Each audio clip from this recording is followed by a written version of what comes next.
Welcome to This Week in Wrestling History. All right, everyone, welcome back. This Week in Wrestling History podcast. Jacob, Ryan. Yo. Welcome to week 3 of spooky horror wrestling gimmicks. Yeah, I didn't know what to actually label these episodes, so it's Supernatural Superstars, and then I'm giving them like some really bad horror subtitle. Oh, that's fantastic. I like So that. the first one was just Supernatural Superstars. Part 2 was Supernatural Superstars. Part 2, Into the Abyss. Oh, should it have been part boo? No. yes. And you're thinking Into the Abyss is bad? Yeah, well, that's what I bring to the table. All right, so thanks everyone for joining along so far. We're doing week 3 of our Supernatural / horror gimmick review. This week we have some better stuff and we have some not better stuff. The good, the okay, and the awful. The bad this week is probably worse than anything else as a whole. I don't because it's a whole stable. It's not just one person's gimmick. It's real bad. I mean, remember, we still have the carnival to get to. Oh, we do have the Dark Carnival to get to next week. Yeah, that's punishment for you for some of the stuff I had to sit through the last couple weeks, I think. Thanks. No problem. Well, hey, if I had taken it then, I think the show would have just ended. It's something been like, nope, I can't do it no more. Like, that's it. I'm done. Ryan gives up on wrestling altogether. Yeah, I mean, the current product is not helping that any. So if I have to go back to the worst of the worst, then we're in trouble. All right, so this week we're going to be talking about The Brood, All right. Rosemary from Impact Wrestling, And then the Dungeon of Doom from WCW 1995. That's going to be fun. Guess which is the okay, or guess what's the good, what's the okay, and what's the god-awful here. It's a tough one for at least the last one. Right. I'm honestly not sure which one you're considering good and which one you're just considering okay. So I'm guessing Rosemary is the good and the Brood is the okay. Precisely. All right, cool. But say Brood, talent in the ring, definitely probably better than their gimmick, but we'll get there. 100%. 100%. All right, so who do we want to start with this week? We're going to start with The Brood. Start with the Brood, perfect. All right.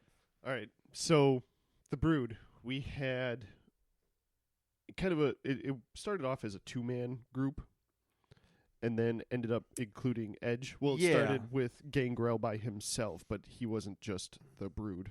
Right, so Gangrel was... So I was actually watching during this, and I'm quite familiar. Gangrel was doing his own kind of vampire thing that he did for a long time before WWE. Comes in WWF, he's still kind of doing the vampire gimmick. Edge comes in, and he's just doing this weird loner thing. It wasn't really supernatural per se, but there was vignettes of him for months of just kind of like walking down like the subway, walking down dark alleys, and it was all done to Nine Inch Nails music, which I'm a huge Nine Inch Nails fan, so I was all over this right away. Yeah. His entrance was super weird, where he was coming out of the crowd, like he was coming down through the crowd, going into the ring, and then leaving through the crowd. And then they started to combine him and Gangrel, and then eventually Christian comes in, as we had covered a couple weeks ago. Yeah, so we have Gangrel doing his vampire gimmick, like you said, and it started off with just him. And if you guys have never seen Gangrel, he was probably a good 6'4". Yeah, 6'3", 6'4". He's a bit of a bigger dude. He's bigger, not on the high end of wrestling big, but bigger dude. Yeah, especially for where he was placed on the card in the 90s. He was bigger than a lot of the guys he was facing. Yeah. He was facing a lot of the light heavyweights while that title was a thing. But he had his bleach blonde hair that came down past his shoulders and would come out with like the frilly white shirts. The puffy shirt, the pirate shirt from Seinfeld. I don't want to be a pirate. And I'll never do a Jerry Seinfeld impression ever again, I promise. He had his sunglasses and always came out holding a chalice of viscous liquid. Red viscous liquid, yeah. I don't know why they couldn't say blood, but they couldn't. Yeah, it's like they were trying to be PG, but not. Yeah, I don't know why they never called it blood. Yeah. So he started off as just kind of showing up and beating people up for a little while and spitting blood in their face. Yeah, like you do. So once he started feuding with Edge, Christian came in, pretty much doing the same thing with the white puffy shirt and the sunglasses. Yeah, which Christian was not a fan of. They used to have to go to like Hot Topic and buy like several of those shirts at a time. They like buy out Hot Topic. Apparently, that's where they got the shirts. They talked about it at on their podcast, R.I.P. Now I have a sad. Yeah. So Christian ends up coming in as Edge's kayfabe brother. Yep. To bring Edge into the Brood. So, yeah, before the pay-per-view where Christian first shows up, Gangrel was like, you'll come back to the family, that there was a lot of implications that these two had a past together, and then then this mysterious stranger shows up at ringside and kind of distracts Edge, and there's a whole lot of weird implications that are never quite fully said in a lot of points in time until then. Oh, it's his brother, and they have some relation with Gangrel, and we don't really know. Yeah, I don't think they ever hit on what Gangrel was to the two of them. I don't believe they ever did either, no. So really the supernatural kind of stuff kicks in with all three of them when they start rising up through the entrance ramp. Yep, the little ring of fire. Yeah. And they're Gangrel was the only one that ever had the blood quote. Yep.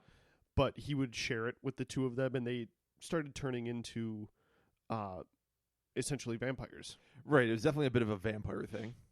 Aside from that, they would have like their bloodbath. Yeah, but I was about to say, if you don't touch on the bloodbath, we got to hit those. Those were always awesome. They would essentially, whoever they were against would give them bloodbaths either before or after the match. Yep. And it was kind of spooky, I guess. So, for those that have never seen it, what the bloodbath consisted of was the lights in the arena would go out, be out for maybe 5-10 seconds. Then they'd come back up, and whoever the opponent was, whoever their quote-unquote their target was, would just be drenched in blood, which fake blood, obviously, but right. There was a ton of it. Like, they would be soaking wet from head to toe, and it would be all over it usually would not be in the ring itself. It'd be at ringside. Like, the whole ringside area would be drenched for like a good 5 feet.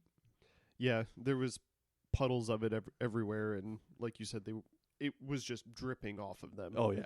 And I can only imagine why they didn't want to do it in the ring, because that would be awful to clean up. Right. You'd have a big red splotch on the mat for the rest of the show. Yeah, it would just be a bad visual, but it must have been at least like 2 of those Home Depot buckets full of just red water underneath the ring, yeah. and they just hose whoever was the target and just dump, done. Yeah, and that was pretty much the extent of their real spookiness or right. edginess.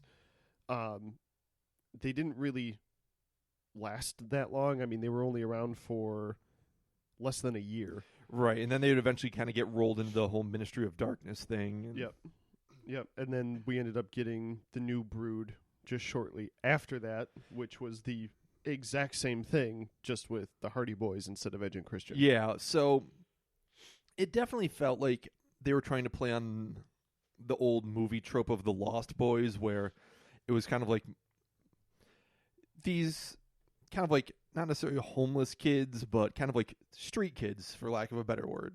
They were street kids that were also happened to be vampires. So it was like mixing kind of like that element of, you know, these people that just don't quite fit into society, and then throwing the vampire thing on top of it is like kind of accentuating or maybe showing why they didn't necessarily fit in with society. But because Edge's gimmick was definitely like this misunderstood angsty loner thing.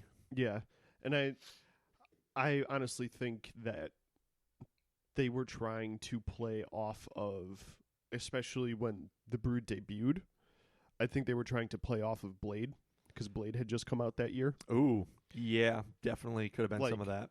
The first Blade with Stefan Dorff, where he was essentially had the bleach blonde hair, the pale skin, and the vampire teeth, and would douse people in blood. Yeah, there you go. So they had their supernatural tendencies, but they never really peaked at the trying to get the vampire thing out. Right. They kind of shied away from it, and they're like, the thing they would say about Gangrel is he lives the gothic lifestyle, and they never really tried to make the full-blown implication that he's a vampire. He's a vampire, exactly. It was just he's kind of a weird dude. He's a weird dude, but let's pump the brakes just shy of actually hitting the, oh my God, he's a vampire. He's drinking he's actually biting his opponent. He's going to turn him into a vampire. Right. Which would have been so much better if they actually tried to hit some of that. I mean, I definitely think they could have pushed it more, yeah. I mean, the dude came out with, like, vampire fangs.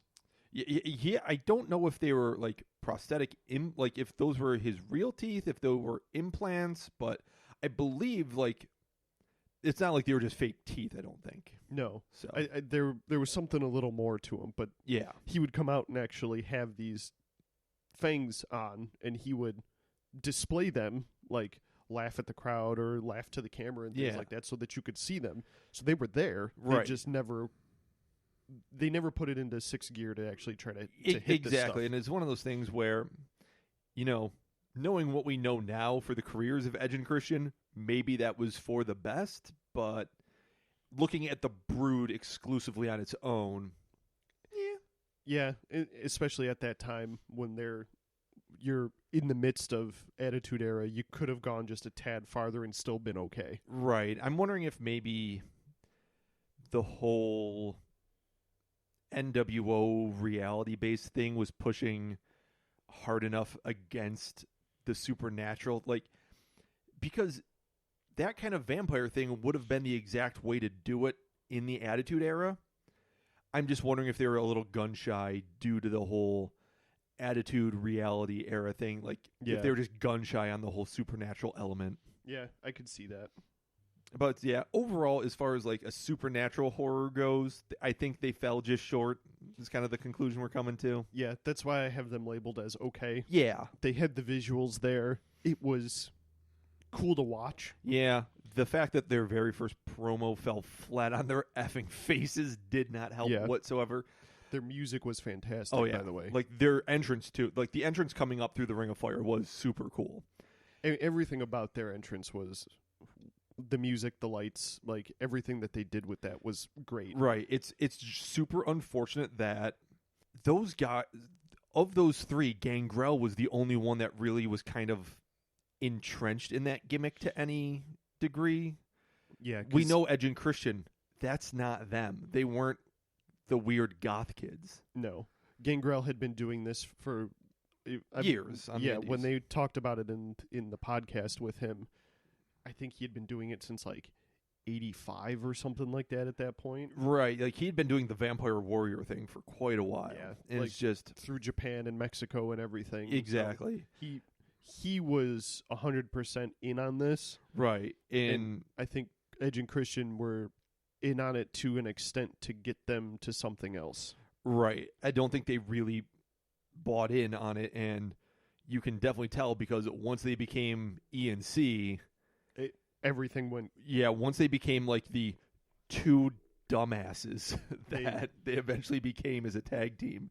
It definitely shot them to the moon. Right, and go watch that first promo the Brood ever has where Gangrel freezes and then Edge spews some of the most mind-numbingly dumb stuff ever, which it was a great cover, but it was still the dumbest stuff. Yeah. Not great. Yeah, and he couldn't really they had no freedom in that gimmick, and they didn't have any freedom to be themselves in that gimmick, so it's really tough to kind of push it into sixth gear, like you were saying, when you're not feeling like Papa Shango. Yeah, like that wasn't who that person was. So when something kind of like gives it a bit of a shake, it starts falling apart instead of having a good firm foundation of hey, you can do whatever you want to me in this character because I'm in this character so 100% that I'm not going anywhere. Like, Exactly. say, Mankind, just the opposite. You couldn't rattle that character in any situation because that to an extent was Mick Foley's actual feelings about, his situation, the business. And he was all in on what he was trying to portray. Exactly. He wasn't just portraying a character, he felt the character, and when you feel the character and you can live the character, it's a lot easier for everyone and the product's a lot better for it. Yep. The Brood was someone that was there for it and in it, and then two guys that were willing to give it a good go, but I don't want to blame Edge and Christian for it, but it's just it wasn't who they were, so No, and it was early on in their career. yeah.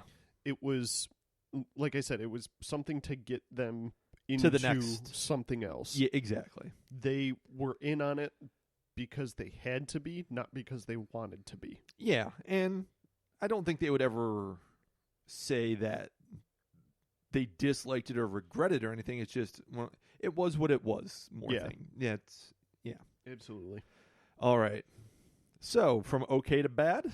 Sure. All right. So, the Dungeon of Doom. So, late 1995. Kevin Sullivan had been having issues with Hulk Hogan. He didn't like Hulk Hogan. He thought he was basically just fake, and he didn't care for this guy. And Kevin Sullivan had a kayfabe brother, Dave Sullivan, that was, they played him up as a little, he was like Eugene. Yeah. I don't know what label we want to slap on it, but you wouldn't want to do it these days.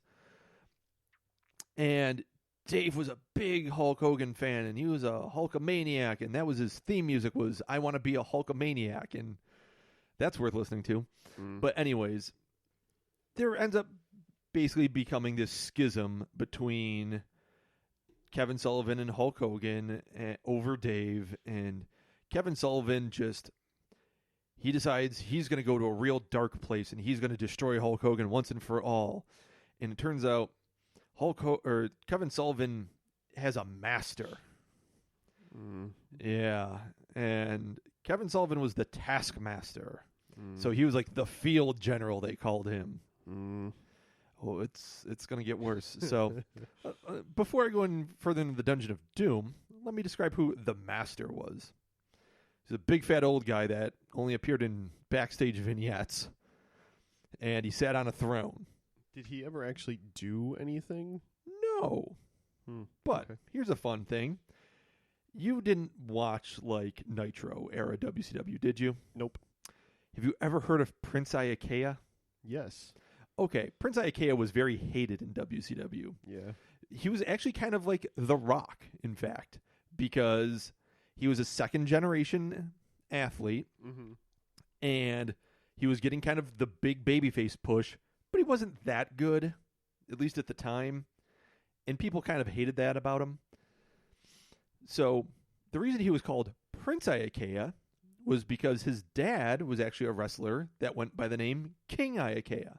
He was King Curtis Iaukea. Interesting. The reason I bring this whole thing up was King Curtis Iaukea was the master. So it was some old retired wrestler that did nothing. No one knew who this guy was. It was nothing. And we basically ended up creating a stable of Hulk Hogan's greatest villains. The initial roster was, I believe, Kamala, because he was big and threatening to Hulk Hogan in the 80s. Scary. The Shark, who was formerly Avalanche, who was formerly Earthquake in WWE, and WCW got sued for using the name Avalanche and had to rebrand him, so he became The Shark. Awful. It was Taskmaster Kevin Sullivan. It was then shortly thereafter, the Zodiac, who was Hulk Hogan's best friend, Brutus Beefcake. Oh, yes. Yes, now it's all coming together. With face paint. Yeah. So that was the majority of the stable. Oh, and then Ming. They brought Ming in because, hey, this guy doesn't speak English, except he does, but hey, we'll bring this guy in, and the Barbarian. And Vader was a part of it for like a year? No, he was kind of tangentially related to it. Okay. That was more that whole kind of alliance to end Hulkamania thing, except not really, but he would like team with the Dungeon of Doom. But he was never actually in the Dungeon of Doom? No. Okay. And then we would get the Giant. This is where Giant would first be introduced as the son of Andre the Giant wanting revenge for his dad.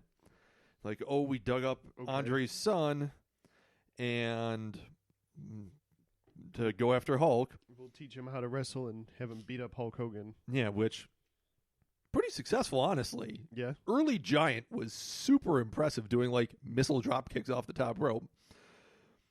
And then we got the Yeti. The Yeti was a zombie. I don't know why he was a zombie. Or sorry, not a zombie, a mummy. I don't know why he was a mummy instead of being, Bigfoot? Like Bigfoot. But yes, he was a mummy that broke out of a block of ice. Which one am I thinking of that was that might have been the Zodiac. Nope. Who was it that was like the actor?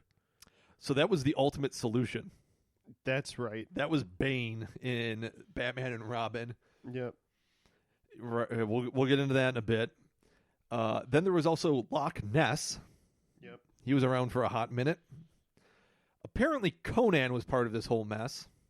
Z Gangsta was the other one I was Yes, thinking Z of. Gangsta, a.k.a. Zeus, a.k.a. Tiny Lister, a.k.a. Tony Lister, a.k.a. the president of humanity from Fifth Element, a.k.a. the guy from Friday.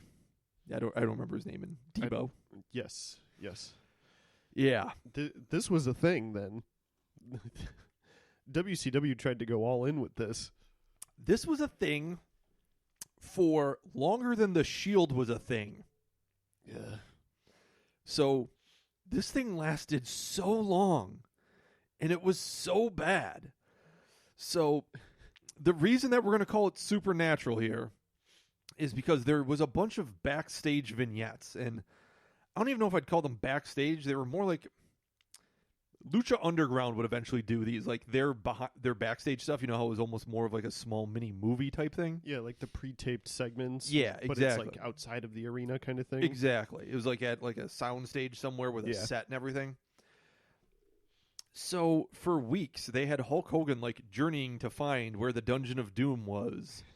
And he was like going through a jungle and then going through like this mysterious cave thing. And at one point, the dude had a sword. What? He had like a long sword, like an old medieval long sword. It looked kind of like a slightly larger the sword of Gryffindor from Harry Potter movies? Yep. It kind of looked like a slightly larger version of that. Oh, good. Yeah. Because a man the size of Hulk Hogan needs that. Right. So he eventually breaks in and finds the Dungeon of Doom and like challenges them to a match.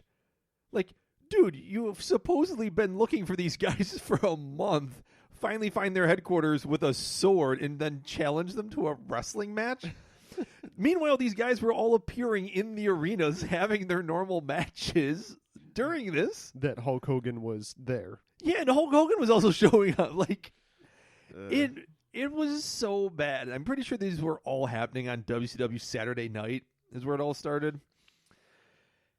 It was so hokey and cheesy, and I guess the closest thing to Supernatural they really got was the fact that the Yeti broke out of a block of ice at a pay-per-view and then came down and did something very uncomfortable to Hulk Hogan. Like, this was a very infamous WCW moment where it was a match between Hogan and the Giant, and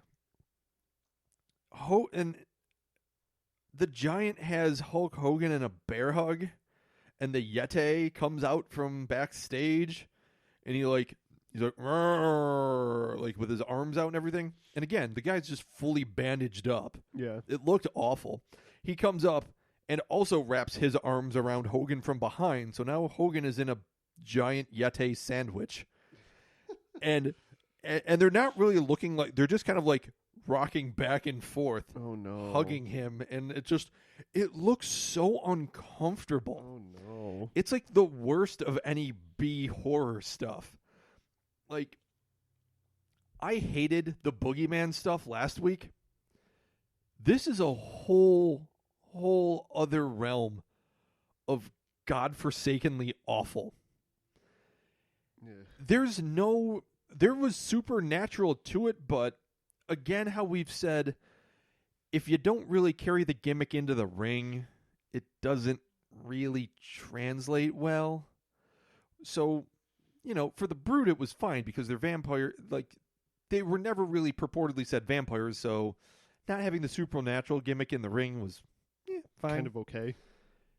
This was a stable of like Hulk Hogan's greatest hits from the 80s and early 90s. All mashed into one. All brought back to... Literally, it's like the Sinister Six for Spider-Man. It's like, hey, we can't do it individually. Maybe all together we can. Except let's have this hokey bullshit fucking King Iakea the Master as our secret power, and then Kevin Sullivan is also the leader, but not really. And so, yeah, this whole thing, we've gone over that match to end Hulkamania alliance between the Dungeon of Doom and the Four Horsemen. Yeah, it was the triple cage. Yeah, that weird 3-tiered cage match. That wasn't even around. It was around a second ring in front of the arena. Yes, Yeah. like the entryway. So yeah, the crazy thing was the Dungeon of Doom was around when the NWO was. Yep. And for a bit longer. By that point, it was mostly just the Faces of Fear being Ming and the Barbarian, which, hey, that's a fine team of some solid, heavy-hitting guys. Right. But, yeah, it were real bad. It were real bad. Great. I mean, it was to the point where the NWO went against the Dungeon of Doom briefly to take the title off the Giant. That's where Hogan originally got it, when he spray painted NWO on the big gold belt. Oh, okay. Yeah. I did not know that. Yeah. So it was, and then Giant eventually jumped ship from the Dungeon of Doom to the NWO, so at least that was a bright move. You're right. But it was so awful. It was... The best part was Conan was apparently in the Dungeon of Doom for a hot second at some point in time. And Kevin Sullivan in later interviews has said, I don't know who he must have pissed off in management, but it must have been some sort of punishment to be in the Dungeon of Doom. Jeez. And Kevin Sullivan was the booker at this point in time. It was such a cheesy, hokey, dumb mess that if you were 7, it may have been scary in the way that Frankenstein's monster on Scooby-Doo would have been scary. Oh boy. Like that's the entire thing was just like, it was a rubber mask away from being that bad. Awesome. Yeah. Awesome. It was, no one in it took it seriously. No one watching it could have taken it seriously. It was it was the least horrific attempt at horror ever.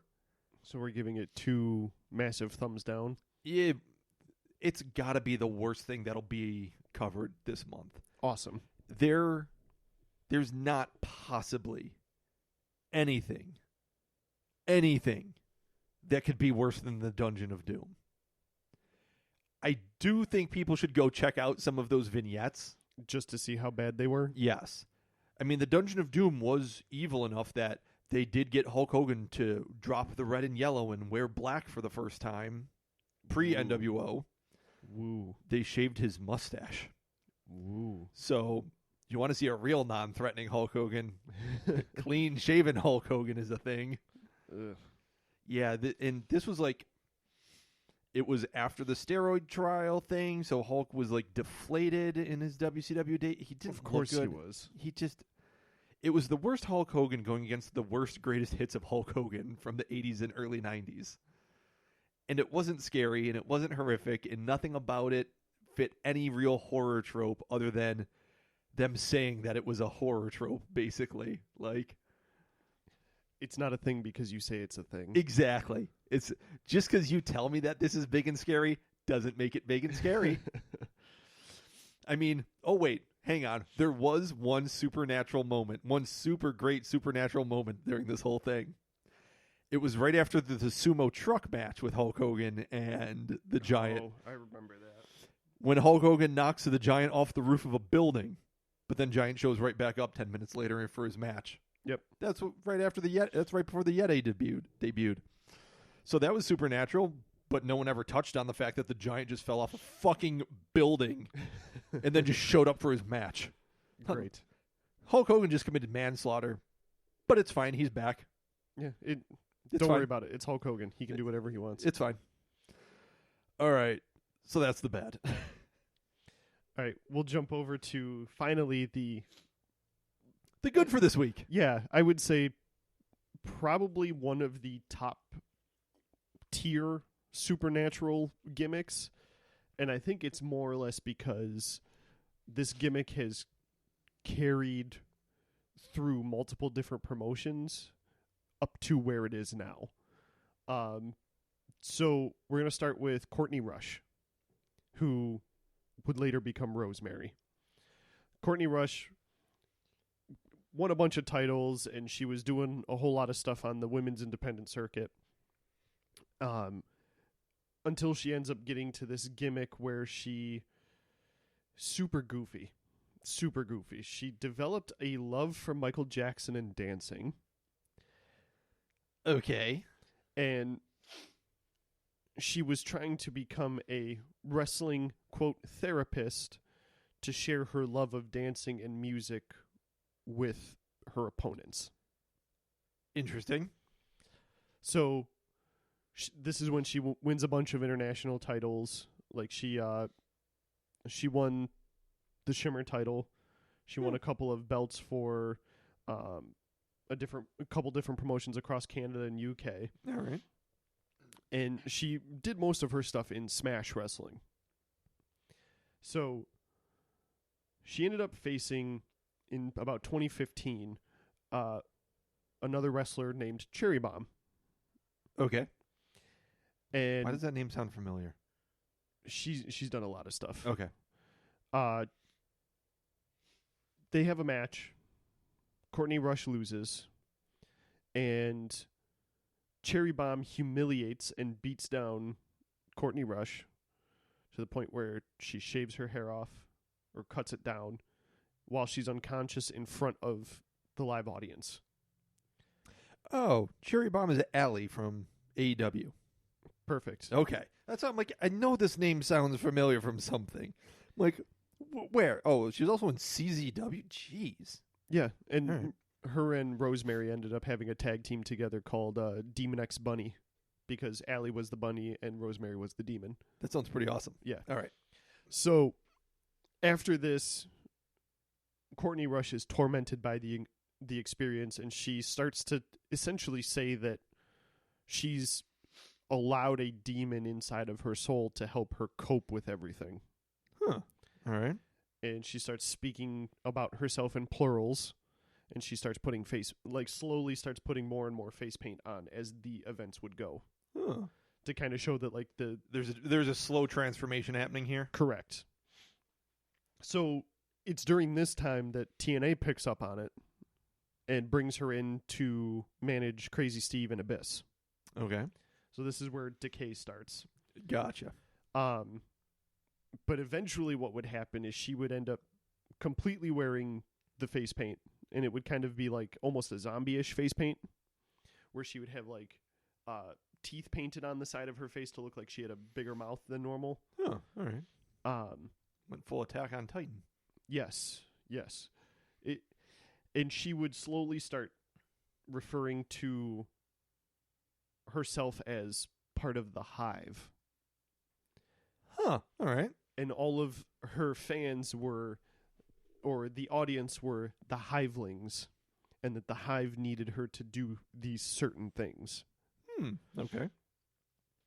So we get her doing some pretty crazy stuff in TNA, but she doesn't ever actually hit the real supernatural stuff until Su Yung shows up. Okay. Su Yung shows up more recently in Impact Wrestling, and she's the the Undead Bride. Cool. She's essentially a zombie bride. Okay. And Su Yung and Rosemary are having a battle of, quote, darkness. And Su Yung, and this is during the time where Demon X Bunny is a thing. Okay. Su Yung ends up taking Allie from Rosemary. Okay. And makes her Dark Allie. Yeah.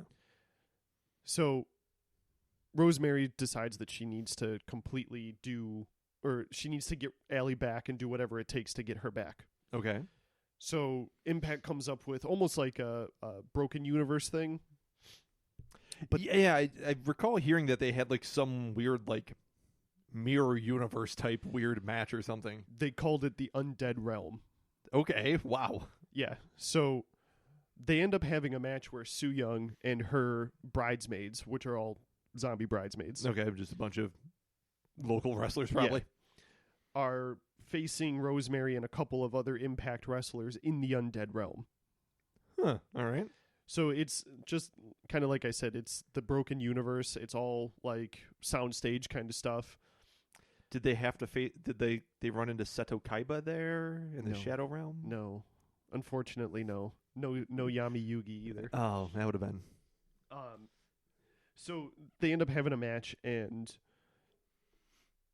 Rosemary ends up getting Allie back. Okay.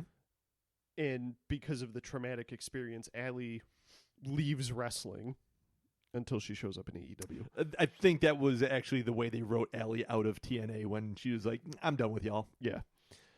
But the bigger thing is that Rosemary had to keep the portal to the real world open so that the other wrestlers could get out. And Rosemary ended up getting stuck in the Undead Realm with Su Yung. Uh-oh. Yeah. That's not what you want. But Su Yung can travel freely between the Undead Realm and because she's a zombie. Starting to sound a little bit like Mortal Kombat here, but okay. I mean, it had elements of it, but the way that they shot it, the Undead Realm was essentially just the backstage area kind of thing, or a sound stage. Right. But they shot it with like dark filters and like purple lights and everything. It, for a low budget wrestling promotion, it was pretty good. All right. Rosemary actually just now is starting to come back. She came back. She faced off against Su Yung and ended up winning. Su Yung is kind of, I don't know what they're actually doing with her yet. I don't know if she's, quote, back.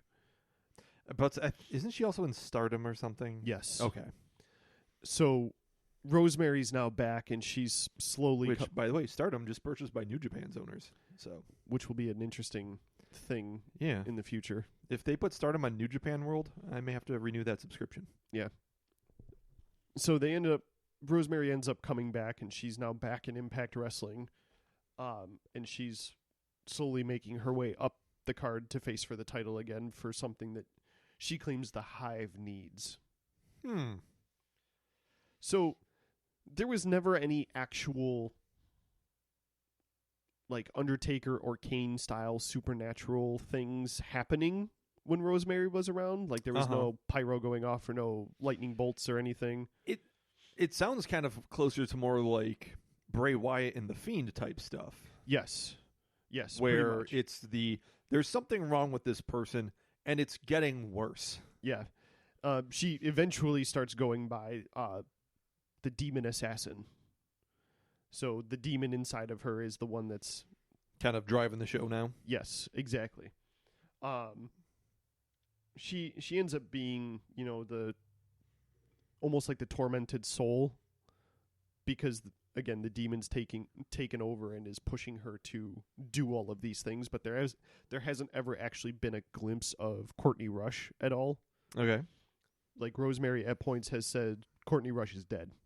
Huh. Like That's the demon has taken over. Courtney right. Rush And is then, dead. yep. Nope. That person's dead and gone. Yep. We're doing this now. Yeah. Aside from that, she uses random little supernatural things. Like she uses the mist every now and then. Oh, okay.